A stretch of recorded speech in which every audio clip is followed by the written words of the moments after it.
how difficult life would be if one had to live their entire life as an orphan. A few years ago, a little girl named Shella was found, 8 years old, crying, sitting on a sidewalk, in clothes that looked pretty worn out, clutching a picture of her parents close to her heart. Her dad was in the military and he had died in battle. Her mother had also recently died of a broken heart, having lost her husband.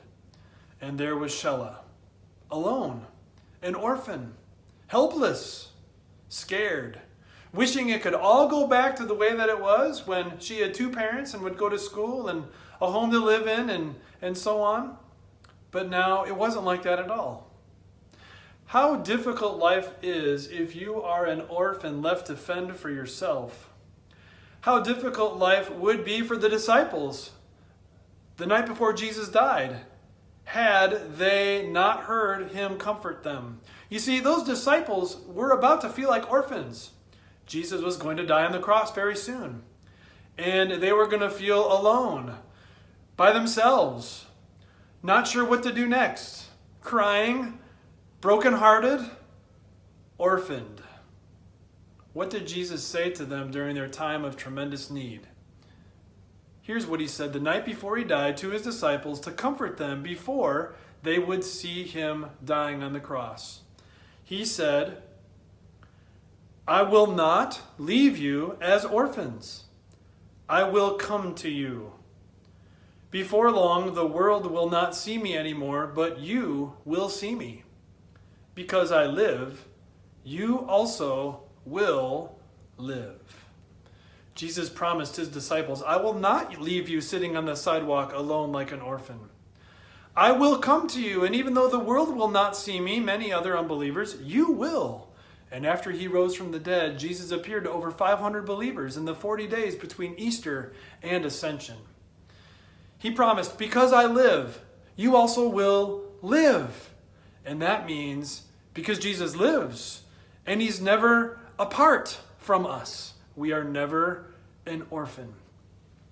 What a great promise as we battle the sinfulness in our lives, because our sinfulness really does make us isolated like an orphan. Who wants to be close with someone who's greedy? Who wants to be tight with someone who is arrogant and proud? When we are addicted to something, when we are living a lie and covering up all of the lies with a double life of some kind, that's a very lonely way to be. But Jesus, in his message of Easter, says, "Because I live, you also will live." Even though we have sinned, he has forgiven us.